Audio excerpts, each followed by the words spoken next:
এমন কোনো দিন নেই স্কুলে মার খেতাম না। হররোজ মাতব্বরেরা এসে বাড়িতে নালিশ ঠুকত। পাড়ার এমন কোনো দিদি নেই কান মলেনি, এমন কোনো দাদা নেই ঠ্যাঙায়নি। শুধু পাড়ার নতুন বউগুলো লজ্জায় দৌড়তে পারতো না বলে ধরতে পারতো না, মারতেও পারেনি, নইলে তারাও পান ছ্যাঁচা করত। আমি বাবাকেও নকল করতাম, যেভাবে হাঁটতেন হুবহু পাড়া দিয়ে সেভাবে হাঁটতাম। মাকে নকল করতাম, যেভাবে খুন্তি নাড়তেন অন্য বাড়ির মাসিমাদের রান্নার সময় তাদের হেসেলে ঢুকে ঠিক সেইভাবে অঙ্গভঙ্গি করে দেখাতাম। অনেকে আনন্দ পেত, অনেকে খুব হাসত, কিন্তু সুযোগ পেলেই আমার নামে নালিশ ঠুকত জায়গা মতো। আর কপালে জুটত বেশ উত্তম মধ্য। ধোলাই খাওয়াটা এক প্রকার অভ্যাস হয়ে গেছিল। স্কুলে ধোলায়, পাড়ায় ধোলায়, বাড়িতে ধোলায়। ধোলাই যেন জীবনের অঙ্গ, অমর সঙ্গী। শেষে ধোলাইহীন একটা দিন একেবারে নিরামিষ লাগতো, গা সুরসুর করত। এ সময় আমাদের গ্রামের ভাঙা স্কুলে আসেন এক পাজি দাপুটে মাস্টার মশাই, খ্যাপা নিরঞ্জন বাবু। ডবল বেত নিয়ে ঘুরতেন, একখানা ভাঙলে অন্যখানা দিয়ে নাকি কাজ চালাতেন। লোকটি নাকি মহাবজ্জাত। ছেলেপুলে ওনার নাম দিল লাঠি মাস্টার। সরকারি দয়ায় ফেল করে করে 8 পর্যন্ত উঠেছি। শুনেছি 9-এ প্রমোশন পেতে গেলে লিখে পাস করতে হয়। লিখে পাস? মামা বাড়ির আবদার নাকি? এতদিন না লিখে পাস করেছি, শূন্য পেয়েছি, তবু উঁচু ক্লাসে উঠেছি, কেউ ঠেকায়নি। হঠাৎ লিখতে হবে কেন? কি নিয়ম উল্টে গেল? লিখে পাস আমার দ্বারা হবে না, নিশ্চিত। বাবাও জানতেন, ফলে কেরালায় কাজে পাঠাবেন বলে ঠিক হলো। আমিও খুশি। স্কুলে ডবল বেদ খাওয়ার থেকে কেরালায় গিয়ে থাকা ভালো। একেবারে পরিযায়ী শ্রমিক হব, ট্রেনে করে দূর দূরান্তে যাব, অনেক মজা হবে। ডবল বেতের থেকে দূরে থাকাই ভালো। আনন্দে অনেক দিন স্কুল যায় না, যাবারও ইচ্ছে নেই। পরীক্ষাও দেব না, মনে মনে প্রতিজ্ঞা করেছি নতুন মাস্টারের সামনে হারগিজ যাচ্ছি না। অনেক ধোলাই খেয়েছি, বাবা আর না। তবে নিরঞ্জন স্যারকে সামনে থেকে একবার দেখার ইচ্ছে আছে। না, সামনে থেকে না, দূর থেকে। বলা যায় না খপ করে ধরে ক্লাসে ঢুকিয়ে দিল। কদিন যাবৎ একটা খারাপ খবর শুনছি যারা স্কুলে যায় না তাদের ধরতে আসছে, চ্যাংদোলা করে নিয়ে যাচ্ছে ক্লাসরুমে। কোনো কথা শুনছে না, নিয়ে হাজারো প্রশ্ন করছে, কেন স্কুলে যাচ্ছি না, কি হয়েছে, পড়া ভালো লাগছে না কেন, ইত্যাদি। আর এর পান্ডা নাকি নিরঞ্জন স্যার। বেটা আচ্ছা ফন্দি বের করেছে। হঠাৎ এক গন্ডগোল ঘটে গেল। কপাল খারাপ থাকলে যা হয়, আজ এভাবে নিজেই ধরা খাবো বুঝতে পারিনি। দুপুরে কানাপুকুরে লম্বা তাল গাছে উঠে লুকিয়েছিলাম। প্রতিদিন রেট হচ্ছে, বলা যায় না, মোটামুটি 12টা অবধি থাকতে পারলে নিশ্চিত। হঠাৎ কোত্থেকে 8-10টা স্কুল ছাত্র এসে ঢিল ছুটতে শুরু করলো তাল গাছে। বাপরে বাপ, ওদের হাতে কি জোর! একটা ঢিল মাথায় লাগলে উল্টে পড়ে যাব মাটিতে। শেষমেশ নামতে বাধ্য হলাম।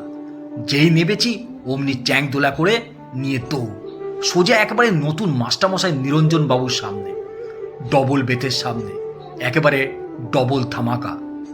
আগে জানতাম না নিরঞ্জনবাবু একটু খুঁড়িয়ে চলেন, সামনের দিকে ঝুঁকে বাঁ হাত হাঁটুতে রেখে। আমাকে কেন ধরে আনা হয়েছে এতক্ষণ পর বুঝলাম। ভদ্রলোক প্রথমে আমায় খুব আদর করলেন, তারপর একটু হেসে বললেন, শুনেছি তুই সকলকে নকল করতে পারিস।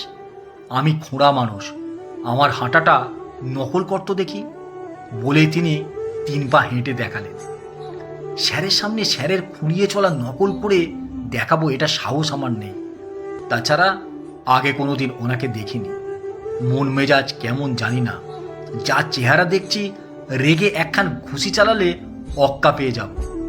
আমার ইতস্তত ভাব দেখে স্যার খুব খুশি হয়ে আমার মাথায় হাত বুলিয়ে বললেন, ভয় পাস না, তোকে মারবো না, শুধু দেখবো কেমন নকল করতে পারিস। এই মুহূর্তে সহজ কাজটি আমার কাছে পৃথিবীর সবচেয়ে কঠিন কাজ বলে মনে হলো। এত বিপদেও আগে পড়িনি। সকলকে ভেঙাতে পারি, নকল করতে পারি, এটা ঠিক, কিন্তু অচেনা স্যারের সামনাসামনি তাকে একেবারে প্রথম দিনেই নকল করব, এটা মারাত্মক কঠিন। যাই হোক, শেষ পর্যন্ত স্যারের জোরাজুরিতে করতে বাধ্য হলাম। স্যার অনেকক্ষণ দেখলেন, চুপ করে রইলেন, কি যেন ভাবলেন। দেখে মনে হলো স্যার খুশি হয়েছেন। যখন বাড়ি ফিরছিলাম কয়েকজন বন্ধু আমাকে বলল, তোর কপালে কষ্ট আছে, যে রাগী মানুষ তাকে তোকে ছাতু বানাবে, দাঁড়া। এর ঠিক দিন 15 পর হঠাৎ একদিন সকালে নিরঞ্জন স্যার আমাদের বাড়ি হাজির। বাবাকে ডেকে বললেন, আমি অব্যয়কে কয়েকদিনের জন্য একটা জায়গায় নিয়ে যেতে চাই, আপনার অনুমতি লাগবে। যদি ওরা ওকে ভর্তি নেয় ও কিছুদিন থেকে যাবে, টাকা পয়সা কিছু লাগবে না। স্যারের কথা শুনে বাবা খুব খুশি। আমার যন্ত্রণায় এমনিতেই তিনি অতিষ্ঠ, এতগুলো ভাই বোনের খরচ ঠিকমতো দিতে পারছিলেন না। সেখানে এই সুযোগ বাবা যেন হাতে চাঁদ পেলেন, তৎক্ষণাৎ রাজি হলেন। আমাকে কলকাতার একটা জায়গায় আনা হলো। প্রথম আমার কোনো বড় শহর দর্শন। স্যার যেখানে আমায় আনলেন সেটা একটা অদ্ভুত জায়গা। আমি তো কাণ্ড কারখানা দেখে অবাক। কথা নেই, বার্তা নেই, শুধু হাত পা নেড়ে নাটক করে দেখাতে হবে। অদ্ভুত তো, ভারী অবাক হলাম। এর নাম নাকি মুখাভিনয়। কাজটি খুবই সোজা, অন্তত আমার জন্য, শুধু নকল করে দেখানো। কর্তৃপক্ষ মিনিটখানি দেখেই আমাকে অ্যাডমিট করে নিলেন। স্যার সারাদিন অনেক কষ্টে হোস্টেল ম্যানেজ করে সন্ধ্যায় ফিরে এলেন। আমি একা পড়ে রইলাম কলকাতায় নিঃসঙ্গ মাইম সেন্টারে। 2-3 দিনের মধ্যেই আমার একেবারে নেশা পেয়ে গেল। ভুলে গেলাম বাড়ি ঘরের কথা। সারাদিন শুধু অনুশীলন আর অনুশীলন। সন্ধ্যার পরেও কয়েকজন মিলে চলতে লাগলো অনুশীলন। সৌভাগ্যক্রমে মাসখানে পরে দিল্লির একটা ওয়ার্কশপে চান্স পেয়ে গেলাম। সেখান থেকে পুনে থেকে কলকাতা ফিরতে প্রায় 3 মাস গেল। এবার বাড়ির জন্য কেমন মন খারাপ হতে লাগলো। 2 দিনের জন্য ছুটি নিয়ে বাড়ি ফিরে শুনি নিরঞ্জন স্যার নেই। তিনি নাকি ট্রান্সফার নিয়ে উত্তরবঙ্গে কোথাও চলে গেছেন। কদিন পর কলকাতা ফিরে আবার অনুশীলনে ডুবে রইলাম দীর্ঘদিন।